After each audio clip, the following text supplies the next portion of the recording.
Agaknya memainkan opini, penggiringan opini mulai dilakukan persis seperti apa yang dibayangkan kaum New Mind, bahwa belum tentu pemilu 2024 Pilpres diadakan, mulai terasa gaungnya. Ada ketua DPD meminta perpanjangan 2 tahun jabatan presiden. Kemudian ada Peter Gonta juga mulai mendengungkan dengan mengatakan kalau dana KPU belum turun, ada baiknya untuk masyarakat yang membutuhkan demi mengatasi krisis pangan seperti yang dikatakan Lanyala ketua DPD. Lalu di Solo, pemuda yang bergabung dalam sebuah muktamar, ada yang adu jotos yang katanya mereka ini pengusaha. Baru kita semua tahu bahwa ternyata cara dapat uangnya adalah dengan unjuk kekuatan, dengan adu jotos. Makanya ke bawah-bawah kebiasaan dagang tersebut yang berciri injek kaki, sikut-sikutan membuat kita semua tersadar bahwa untuk cari uang di negara Wakanda memang tidak pakai jurus yang diajarkan para pendahulu, orang-orang bijak berbisnis dalam buku sejarah bisnis dunia, atau seperti yang dicontohkan para sahabat Nabi atau para pengusaha level dunia, yaitu dengan kolaborasi, dengan kesantunan. Namun cari uangnya adalah dengan menjelekkan kompetitor, mematikan kompetitor, saling hujat, menginjak kaki, menjotos lawan, merangkul penguasa untuk mematikan lawan. Dan apa sih yang menyebabkan mesti begitu? Harta, tahta, perpanjangan jabatan. Nggak usah berantem lah. Lihat aja yang mau memperpanjang jabatan. Tidak pakai menjelekkan lawan, tetapi memberitahu masyarakat dengan anggun, dengan membangun narasi yang benar. Misalnya membangun wacana biaya 120 triliun rupiah untuk biaya penyelenggaraan pemilu itu nanti sangat mahal. Sudah, nanti aja 2-3 tahun lagi. Tunggu ekonomi kuat, tunggu ekonomi Indonesia stabil, dan siap orang-orang yang dikader yang akan meneruskan kebijakan membangun dengan berbasis foreign direct investment ini. Lebih siap lagi, plus lawannya harus dibikin tidak berkutik dulu, dibatasi geraknya. Lalu dengan membangun opini, kita masyarakat jadi tersadar, oh iya juga ya, mahal ya 120 triliun rupiah itu, mending buat masyarakat yang membutuhkan. Kasih lagi BLT deh, bantuan tunai buat masyarakat. Inilah pintarnya bernegara, ini harus dicontoh. Jangan jotos-jotosan, tidak elok itu, tidak anggun, tidak wibawa. Jangan kayak Bosman. Bosman itu orang Jawa, tapi mungkin karena lama di Sumatera, lama di Kalimantan, jadi kurang Jawa, tidak terlalu Jawa, tidak jaga wibawa. Yang benar itu jaga wibawa, terlihat harus merakyat dan peduli rakyat. Pastikan tidak pernah melempar batu langsung, pinjem tangan orang, pinjem mulut orang. Lah kalau mulut sendiri ya nggak wibawa dong. Harus berkesan dari orang lain, dari bawah, memenuhi permintaan dari bawah. Dan yang mengatakan harus orang-orang yang punya pengaruh di bawahnya, atau influencer di sosial media juga boleh misalnya. Jadi yang di atas selalu bersih. Mirip dulu di zaman Pak Harto. Tiap 5 tahun maka petinggi di sekelilingnya mengatakan atas permintaan rakyat, Bapak Soeharto diminta diperpanjang jabatannya 5 tahun lagi.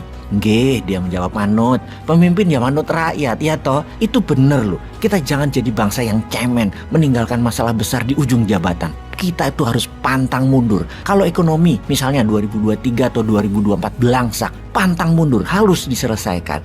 Jangan sampai tinggal gelanggang nyolong pelayu. Harus terus dan harus diselesaikan. Menambah 2-3 tahun lagi salah satu bentuk kejantanan pemimpin dan para pejabat yang bertanggung jawab. Jantan semua.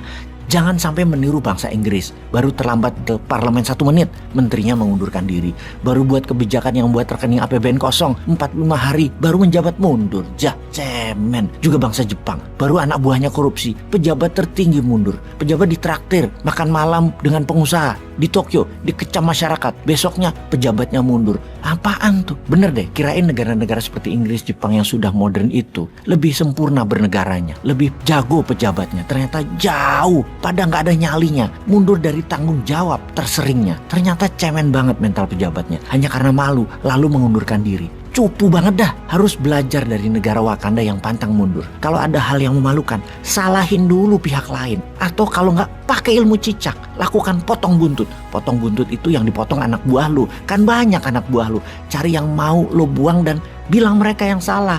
Dan mereka tanggung jawab. Potong tuh kepala dinas olahraganya Tokyo misalnya, atau kapolseknya Tokyo. Kalau lu dituduh makan duit olimpiade, bisa dibuang semuanya, jangan langsung ngundurin diri, mutasi aja langsung anak buah yang salah tadi. Kalau menjadi pejabat, pertama-tama buatlah aturan yang membebaskan kalian dari tanggung jawab. Itu wajib hukumnya, karena itu syarat untuk menjabat jabatan agar lama. Karena Anda harus selalu bersih, selalu berprestasi, dan kalau ada salah, karena Anda tidak pernah ada tanda tangan yang bertanggung jawab, makanya Anda tidak pernah salah, yang salah bawahan Anda. Yang kedua, orang yang tidak setuju dengan kalian, jangan kasih tempat bersuara di wilayah kerja kalian. Kalian harus pastikan semua orang berada di jajaran kalian adalah orang kalian. Tidak ada tempat strategis buat orang yang tidak sefaham, walaupun pintar dan terbukti berhasil metodenya. Harus tidak ada prestasinya dan berada di luaran pengambil keputusan, setidaknya secara mayoritas adalah semua pendukung kalian. Sekali lagi, kalian bisa bikin apapun, karena kalian kan pemegang otoritas tertinggi. Jadi jangan gara-gara malu doang langsung mundurkan diri. Hal itu tidak boleh terjadi. Di Wakanda hal itu tidak ada. Pejabat tidak akan pernah salah. Jadi tidak pernah ada yang malu selama menjabat. Jangan gara-gara malu kalian mengundurkan diri, sehingga jabatan-jabatan lain yang kalian incer jadi tidak pernah tercapai, hilang masa depan kalian hanya gara-gara malu. Jangan sampai hal itu terjadi. Kalian harus ubah dan atur semua untuk kepentingan kalian. Ingat, kalian pemegang jabatan otoritas tertinggi. Semua bisa dikondisikan. Kalau ingat Inggris, hanya istana dan big bandnya doang yang keren. Atau kalau kebayang Jepang, hanya elektroniknya doang yang kalian keren. Kalau mental pejabatnya mah dibanding sama Wakanda jauh. Berani dah dilawan. Paham ya? Sekarang sahabat, ayo dukung penghematan dana negara yang sudah semakin terbatas, semakin tipis. Mending untuk rakyat langsung yang membutuhkan. 2-3 tahun lagi aja pemilunya.